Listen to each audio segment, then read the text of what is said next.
জায়গাটি যেখানে সাম্যকে গতকাল রাতে ধারালো অস্ত্রের মাধ্যমে যেখানে তাকে তার যে হত্যাকাণ্ডর যে স্পটটি রয়েছে সেটি আমরা দেখানোর চেষ্টা করছি যে ইট দিয়ে যে স্থানগুলোকে একটু চিহ্নিত করে রাখা হয়েছে, যেটি ক্রাইম সিন হিসাবে যেই স্থানটি চিহ্নিত করে রাখা হয়েছে সেই স্থানটি মূলত গতকালকে এইখানে তাকে তিনি নির্মম হত্যাকাণ্ডের শিকার হন। ঢাকা বিশ্ববিদ্যালয়ের শিক্ষার্থী যে শাহরিয়ার হত্যায় ইতিমধ্যেই 3 জনকে গ্রেফতার করেছে শাহবাগ থানা পুলিশ, যতটুকু আমরা সর্বশেষ জানতে পেরেছি। ঢাকা বিশ্ববিদ্যালয়ের শিক্ষার্থী শাহরিয়ার আলম সাম্য, তাকে তার যে হত্যাকাণ্ডে যারা জড়িত তাদেরকে গ্রেফতার করা হয়েছে। এছাড়া গতকাল মঙ্গলবার দিবাগত রাত 12টার দিকে সেহরাওয়ার্দী উদ্যানের মুক্তমঞ্চের পাশে ঠিক এই স্থানটিতে দুর্বৃত্তদের ছুরিকাঘাতে শাহরিয়ার গুরুতর আহত হয় এবং রক্তাক্ত অবস্থায় তাকে উদ্ধার করে ঢাকা মেডিকেল কলেজ হাসপাতালে নিয়ে গেলে RICL TMX যুগের পর যুগ স্থাপনা থাকে মজবুত। সেখানকার কর্তব্যরত চিকিৎসক তাকে মৃত ঘোষণা করেন। আমরা এই মুহূর্তে যদি আপনাদের সাথে যেখানে আপনাদেরকে দেখানোর চেষ্টা করছি, ওই যে আপনাদের ইট দিয়ে যে স্থানটি দেখানোর চেষ্টা করছি, এখানে ইতিমধ্যে এখনও দেখা যাচ্ছে রক্ত লেগে আছে, সেই জায়গায় সামনের রক্তগুলো লেগে আছে। ঠিক এই জায়গাটাই গতকাল রাতে এখানে তাকে ছুরিকাঘাত করা হয় ধারালো অস্ত্রের মাধ্যমে এবং সেই যে নির্মম হত্যাকাণ্ডের শিকার হয়। এবং এর পর আমরা দেখতে পাচ্ছি যে এখানে যে ভাসমান যারা দোকানগুলো রয়েছে সেগুলো এখন ইতিমধ্যেই সেগুলো বন্ধ রয়েছে এবং সামনের যে ক্রাইম সিনটি রয়েছে এবং সেই ক্রাইম সিনটি ইতিমধ্যেই পুলিশ একটু ব্যারিকেড দিয়ে রেখেছে যাতে এই স্থানটিতে সবাই যাতে প্রবেশ না করতে পারে। যদি আপনাদেরকে দেখানোর চেষ্টা করি যে ঢাকা বিশ্ববিদ্যালয়ের স্যার AF রহমান হল শাখা ছাত্রদলের সাহিত্য ও প্রকাশনা বিষয়ক সম্পাদক ছিলেন শাহরিয়ার আলম সাম্য।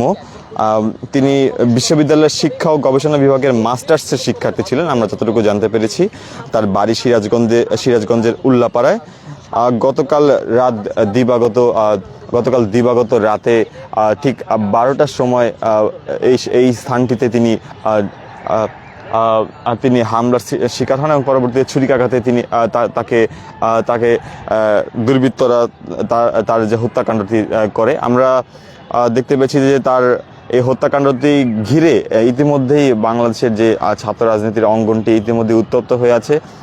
বিভিন্ন ছাত্র রাজনৈতিক সংগঠনের যারা রয়েছেন, নেতৃবৃন্দ যারা রয়েছেন, তারা ইতিমধ্যেই নির্মম হত্যাকাণ্ডের দ্রুততম বিচারের দাবি তারা করছেন।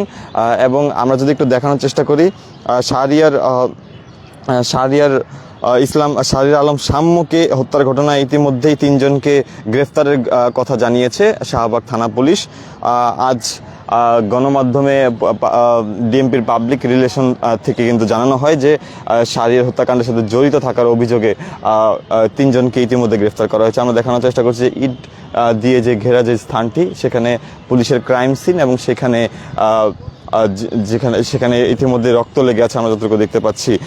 আজ বুধবার রাজধানীর বিভিন্ন স্থানে অভিযান চালিয়ে এই 3 ব্যক্তিকে গ্রেফতার করা হয় বলে জানান থানার ওসি। তবে তাদের নাম পরিচয় এখনও তাৎক্ষণিকভাবে পুলিশের পক্ষ থেকে জানানো হয়নি। যতটুকু শাহবাগ থানার ওসি মোহাম্মদ খালিদ মানসুর বলেছেন, গ্রেফতার 3 জন পেশায় ভাসমান হকার। তারা রাতে মদ গাঁজা সহ বিভিন্ন নেশাদ্রব্য তারা সেবন করে। এই ঘটনার সাথে সম্পৃক্ততা পাওয়ায় তাদেরকে গ্রেফতার করা হয়েছে। তাদেরকে আদালতে পাঠানোর প্রক্রিয়া চলমান অবস্থা রয়েছে।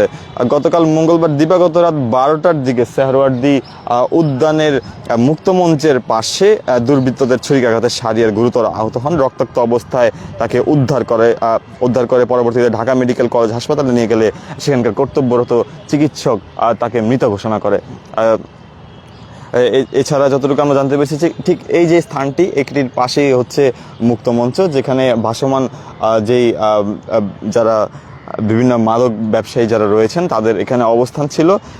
ধারণা করা হচ্ছে সেই ভাসমান যারা মাদক ব্যবসায়ী যারা ছিলেন তাদের সাথেই অনেকে ধারণা করছেন যে তাদের সাথেই এখানে তারা এই ধরনের ছুরিকাঘাত করেছে বলে অনেকে ধারণা করছেন যতটুকু আমরা জানতে পেরেছি। তবে এই ঘটনার সাথে সম্পৃক্ত 3 জনকে ইতিমধ্যেই শাহবাগ থানা পুলিশ গ্রেফতার করেছে, যদিও তাদের নাম পরিচয় এখনো পর্যন্ত প্রকাশ করা হয়নি। আমরা যতটুকু দেখতে পাচ্ছি আপনাদেরকে সরাসরি দেখানোর চেষ্টা করছি ক্রাইম সিন, এবং ক্রাইম সিনটির ঠিক সামনে ইট দিয়ে আবৃত রাখার যে জায়গাটি আমরা দেখানোর চেষ্টা করছি, সেখানে আমরা দেখতে পাচ্ছি যে সেখানে তিনি ধারালো অস্ত্রের মাধ্যমে ছুরিকাঘাত করা হয়েছিল এবং সেখানে কিছু রক্ত আমরা পড়ে থাকতে দেখছি। এই মুহূর্তে সরাসরি সংযুক্ত ছিলাম আপনাদের সাথে, দেখানোর চেষ্টা করছিলাম যে ক্রাইম সিনের সর্বশেষ চিত্র। গতকাল দিবাগত রাত 12টার দিকে শেরওয়ার্দী উদ্যানের মুক্ত মঞ্চের ঠিক পাশের এই স্থানটিতেই দুর্বৃত্তদের ছুরিকাঘাতে শাহরিয়ার গুরুতর আহত হন এবং রক্তাক্ত অবস্থা তাকে উদ্ধার করে ঢাকা মেডিকেল কলেজ হাসপাতালে নিয়ে যাওয়া হলে কর্তব্যরত চিকিৎসক তাকে মৃত ঘোষণা করে এবং তিনি ঢাকা বিশ্ববিদ্যালয়ের স্যার AF রহমান হল শাখা ছাত্রদলের সাহিত্য প্রকাশনা বিষয়ক সম্পাদক ছিলেন এই শাহরিয়ার আলম সাম্য। তিনি বিশ্ববিদ্যালয়ের শিক্ষা ও গবেষণা বিভাগের মাস্টার্সের শিক্ষার্থী ছিলেন। তার বাড়ি যতটুকু আমরা জানতে পেরেছি সিরাজগঞ্জের উল্লাপাড়ায়। এছাড়া তার এই হত্যাকাণ্ডকে ঘিরে বিভিন্ন রাজনৈতিক দলের নেতৃবৃন্দ যেমন সাম্য হত্যার বিচার